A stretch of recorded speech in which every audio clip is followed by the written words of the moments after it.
After 18 years in power, helping shape the course of global politics, German Chancellor Angela Merkel has decided to step down as the leader of the CDU. Her successor, Annegret Kramp-Karrenbauer, has been given the task of leading the party. The only question that now remains is, will Merkel's exit reinforce the German far right, or will problems lessen gradually? We'll find this out in this episode of The Brief. Wissen wir alle.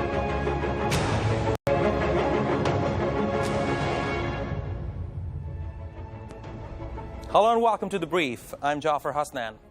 At a time when crisis within the European Union continues to escalate, the region's most powerful woman, Angela Merkel, is now under the spotlight for her role both within the country and the international arena. Not only has she steered her country and the continent through successive crises, she also successfully helped Germany become Europe's leading power for the first time since the Great Wars. As we stand today, after 18 years at the Merkel helm, Merkel has decided to step down as the leader of Germany's Christian Democratic Union Party, despite the fact that she has decided to remain the country's chancellor until 2021. Although she plans to remain Germany's chancellor until 2021, her move comes at a time when worsening migration crisis leaves her party languishing in the polls and amid a rising tide of populism in Europe. Merkel, 64 now, has had quite an impressive career.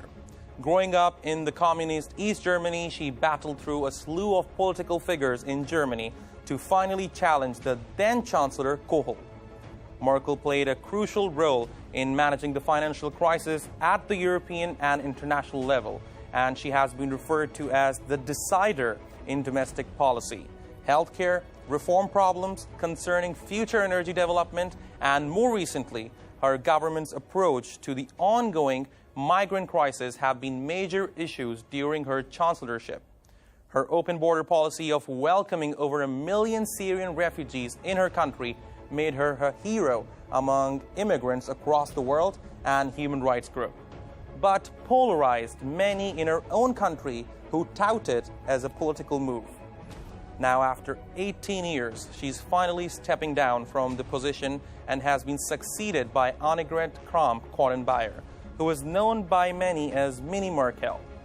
AKK looks to continue Merkel's legacy, however, wishes to engage more with all sides of the political spectrum to bring German politics back to the center.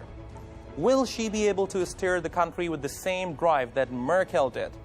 We will discuss that on today's show, but first, let's take a look at this report about just some of the few moments that shaped Chancellor Merkel's legacy.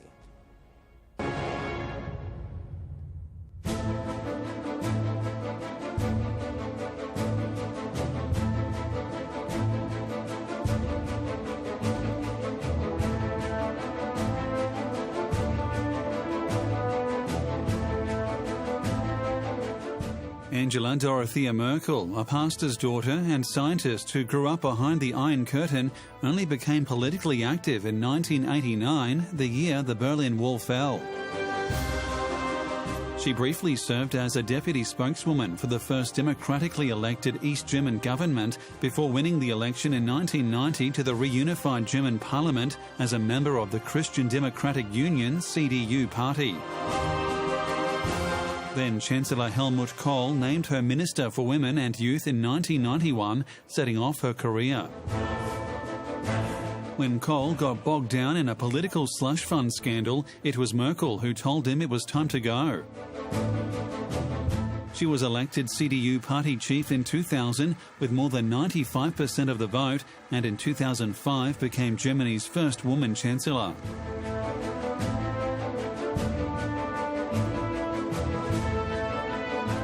In the wake of the global financial crisis, Greece in 2010 plunged into a sovereign debt crisis, and the survival of the Eurozone itself seemed in doubt. Merkel and her then Finance Minister Wolfgang Schäuble demanded painful budget cuts and tax hikes in Greece in return for backing 3 international rescue packages worth more than €300 billion. The tough stance saw her vilified as Europe's heartless austerity queen and caricatured in SS uniform. Merkel resisted calls to forgive Athens' massive debt, a position that in France earned her the nickname Madame Non.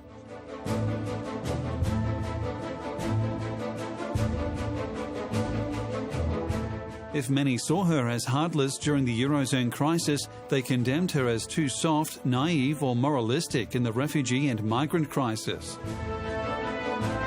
At the height of the influx in September 2015, she opted against shutting the German-Austrian border to the thousands crossing a day, about half from war-torn Syria, Iraq and Afghanistan. But the far-right and anti-immigration party that has emerged since, the Alternative for Germany, AfD, insists that Merkel must go.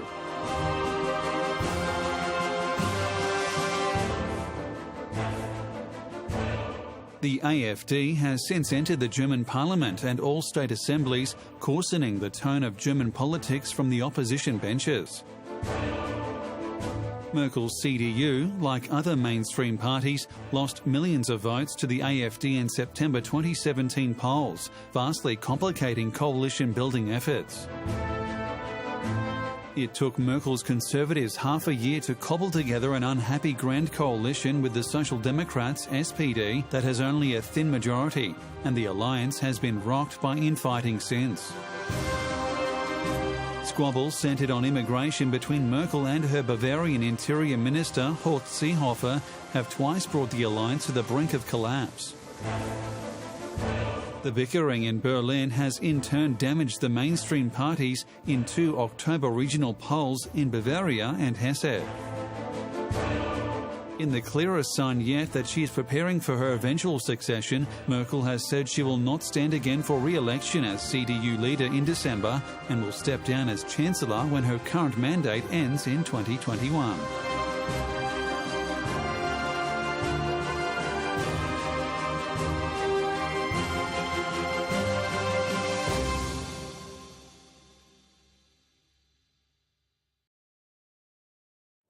After 18 years as the leader of the CDU, the German Chancellor Angela Merkel is stepping down as the leader of her Christian Democratic Union Party.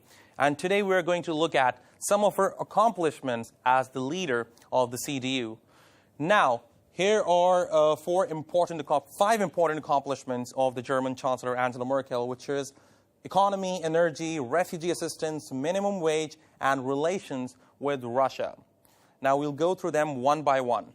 When it comes to economy, she fended off a long-term recession during the global crisis by introducing and shortening working hours. And that way, the workers were working less and getting paid by the government. And that's how Germany got out of the global financial crisis, and it was praised. Her efforts were praised all around the world. And when it comes to energy, after the Fukushima disaster, German Chancellor Angela Merkel shut down 8 of Germany's 17 nuclear power plants and planned on phasing out all of the nuclear power plants by 2022.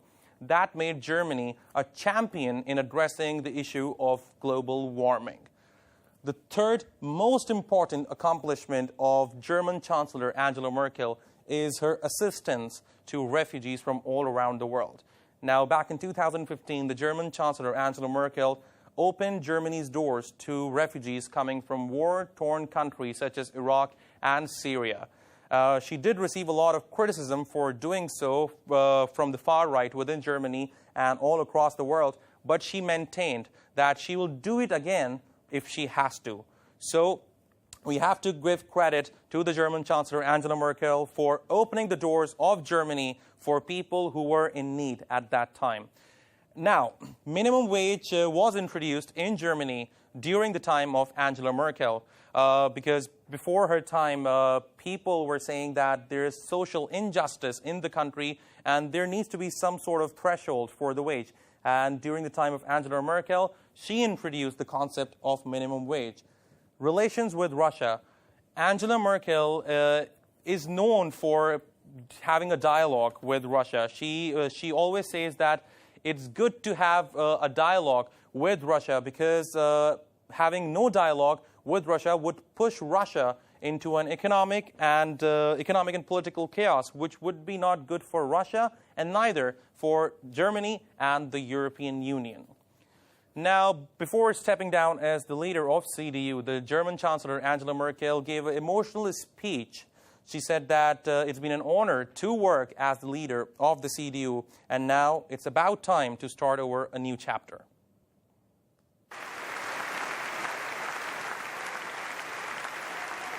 Angela Merkel bowed out as leader of her Christian Democrats on Friday with an emotional speech to her Conservative Party as it met to pick her successor.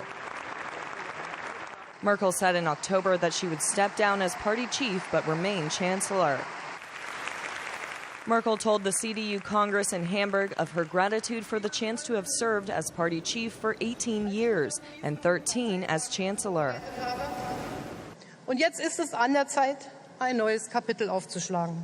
Heute, in dieser Stunde, in diesem Moment bin ich von einem einzigen, alles überragenden Gefühl erfüllt, von dem Gefühl der Dankbarkeit. Es war mir eine große Freude. Es war mir eine Ehre. Herzlichen Dank.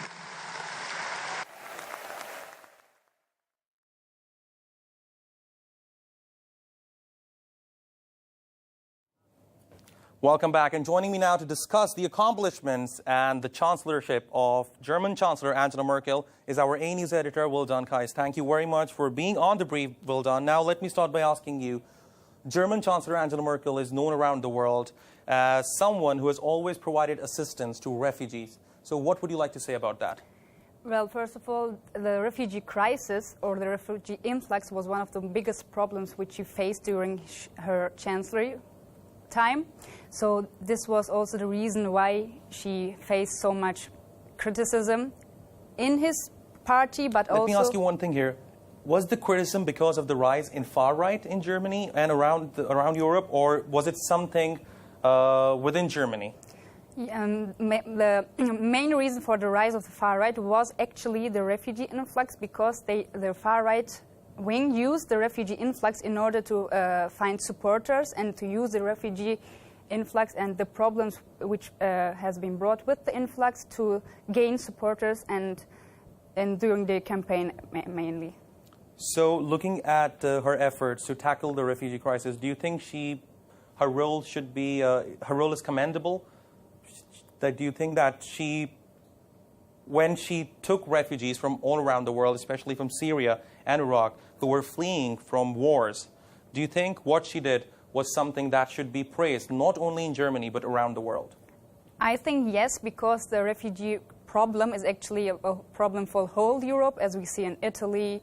There are also a lot of refugees who fled the poverty in their country, also the violence in their country. So Angela Merkel opened the doors of Germany in order to support them and to give them help, and because they were in need, actually. And Vildan, talking about the rise of populism in Germany and the far right, what would you like to say about the efforts of German Chancellor Angela Merkel in de-escalating tensions between the far right and the left? Well, actually, the AfD entered the parliament in the elections for the first time as the third strongest party.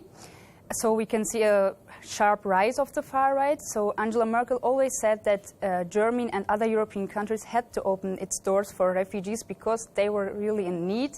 But the AfD used the other part of the problem and said they only bring problems for Germany and for other European countries. But Merkel also said that she will do it again if she had to do it. Yeah. Now, another key thing to note here is that there are some tensions within CDU right now. Why is that?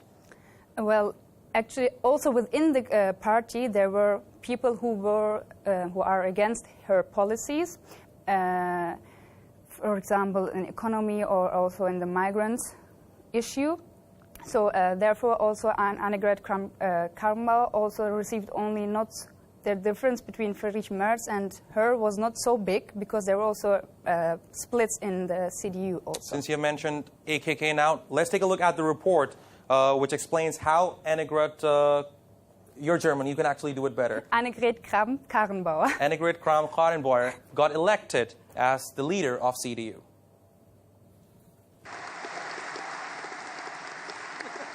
Annegret Kramp-Karrenbauer, an ally of German Chancellor Angela Merkel, has been elected as the new leader of Merkel's center-right party. Kramp-Karrenbauer narrowly defeated Friedrich Merz, a one-time Merkel rival, at a Congress of the Christian Democratic Union in Hamburg on Friday. Ich nehme die Wahl an und bedanke mich für das Vertrauen. Und ich bedanke mich an dieser Stelle ganz, ganz herzlich, insbesondere bei Jens Spahn, insbesondere bei Friedrich Merz, für diesen fairen Wettbewerb, den wir uns geliefert haben. She won 517 votes to Merz's 482 in a runoff. A third candidate, Health Minister Jens Spahn, was eliminated in a first round of voting. Ganz herzlichen Glückwunsch dafür. She was previously a popular governor of Western Saarland state.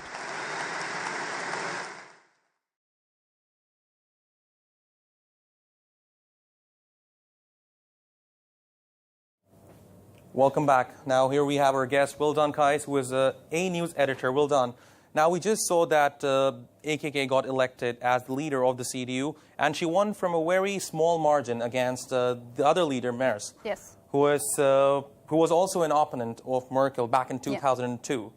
So first of all, what would you like to say about the leadership skills, or let's just say in general, how would you analyze the new leader of CDU, AKK? I think AKK supports Merkel's policies. That's also the reason why Angela Merkel supported her, because he has the same views on the topics, on the problems which Germany has, for example, refugees, energy, or relations with Russia. She has actually the same... Talking about refugees, she did say that she is going to stop criminals from coming into Germany. Yes. So she's somehow, you know... Yes, but she said... differentiating herself from Merkel. Yes, but she said also she would do the same thing as Merkel did. She would also open the doors for Germany for the refugees if she had to. So the main view on the refugee crisis is actually the same. Okay, and what about Russia? Relations with Russia. She has said before that she will be tighter on Russia. So can we expect a complete different policy from AKK on Russia? I think AKK supports the way of conversation, and she will use it also in relations with other countries, especially with Russia. So she will continue Merkel's policies, maybe with more conversation and with more new attitudes from her. Okay, now, Vildan, my last question to you. Where do you see the future of Germany under the leadership of AKK? And what do you think, how things will work differently, if they will, if AKK also gets elected as the Chancellor of Germany in 2021? I think as we have SPD and CDU, the most leading countries in Germany, AKK will not change the basics for CDU. Basic policies. Yes, actually, because maybe she will use more conversation with SPD and other parties, but mainly the policies of CDU won't change, I think. All right, well done, Kayis. Thank you very much for being on The Brief. As the most powerful woman in the world seems to be nearing the end of her illustrious career, is tearing Germany from the shackles of a once broken economy into an economic powerhouse. We hope to see AKK builds on the progress made by Merkel in the last 2 decades. For these are sensitive times, especially with the resurgence of the far right in Germany. For now, I guess we'll have to wait and see. That was The Brief. I'm Jaffar Hasnain. From us here in Istanbul to all around the world, have a great day.